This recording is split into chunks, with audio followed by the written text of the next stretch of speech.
Hola chicas, so we are moving on to the present tense of the verb ser. Ser means to be, just like we use I am, you are, he, she, is, we are, they are. In Espanol, it is slightly different because each form has its own conjugation. And just to backtrack a little bit, you've already used several present tense forms of ser whenever we were learning how to introduce ourselves. So now you're going to formally use them. It is an irregular verb, and its forms do not follow normal verb conjugation patterns. So for instance, you'll next learn how to conjugate a verb ending in AR, and those are going to be much easier. But although they are easier, ser is very important because it's used very often.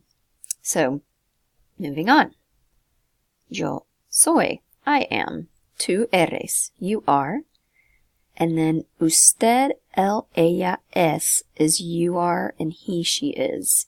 So just don't get too caught up in this, but simply memorize the fact that the usted, even though usted means you, just as tú means you, it does fall into this category with the es conjugation.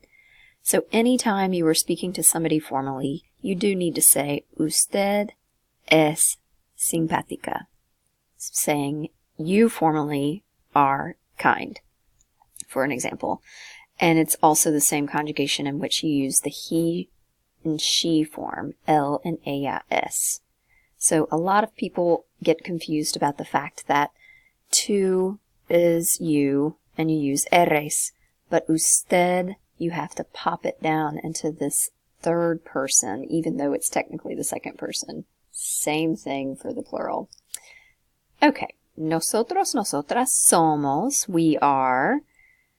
And then vosotros, we're just being aware of it, but not studying it. And then same, ustedes, ellos, ellas, son. You are formal, and they are. A very popular acronym to memorize how the verb ser is used is the doctor acronym. So D would be description. You would use ser to describe people.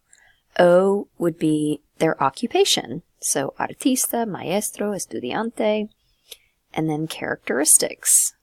Activos, puntual, inteligente, active, punctual, intelligent. And then you also use ser to tell time. You will learn time next after we finish with the basics of ser. So what time is it? ¿Qué hora es? Son las 3 de la tarde. Mañana es martes. And then you also use it for origin, which you already know this because you learned it during presentations. Soy de Nashville.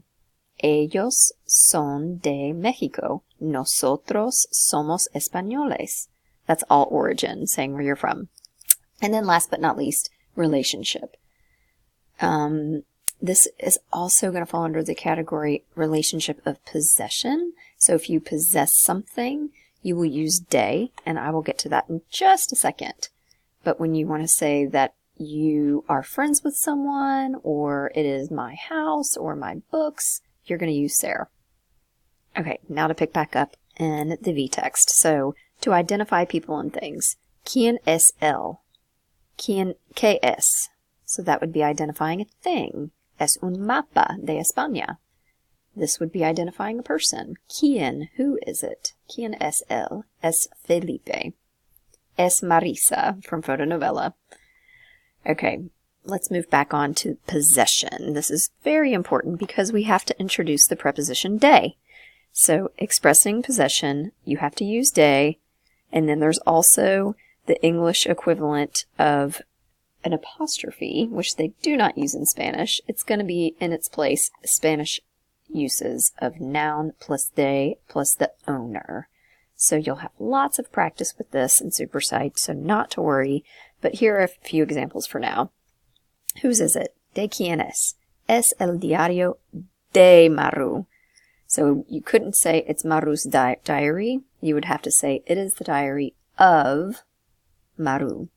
¿De quién son? Whose are they? Son los lápices de la chica. Instead of the girl's pencils, you have to slide the word de in.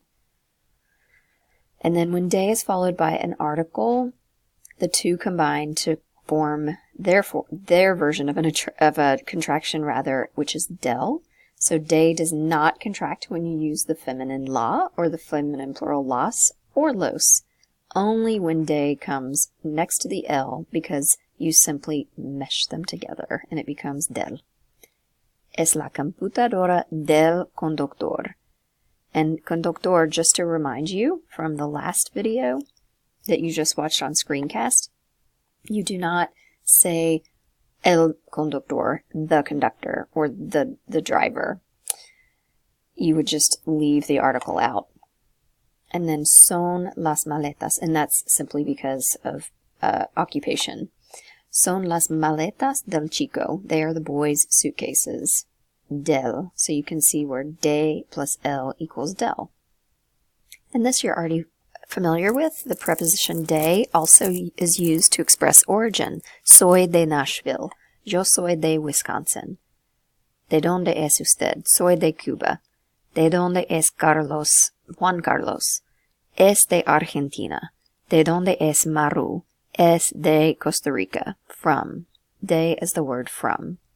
So de is used now for possession, saying it is of someone, and then from, where someone's from with origin. And then ser to express profession and occupation. So, yo soy profesora. Tú eres estudiante. Don Francisco es conductor. Yo soy estudiante. Again. Unlike English, Spanish does not use the indefinite article un and una after ser when referring to professions. So more examples of this.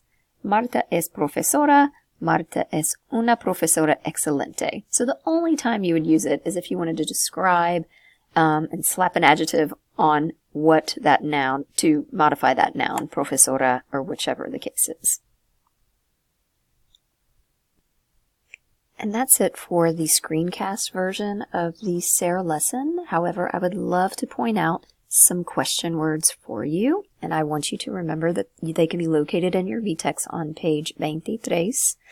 And those are cuantas, how many, cuantos, how many when you're talking about a masculine noun, de donde, where are they from, de quién is possession, whose, que, what, and quién.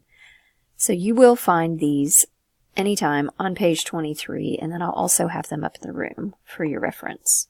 But these question words will be used in many of the activities as we learn ser together. Last but not least, there are a few more vocab words, and you're going to find these on the front of your Profe Pedro note catcher packet, but they are some profession words you will memorize. Actor, actriz, cantante, deportista, escritor, escritora, and músico y música. That's all for now.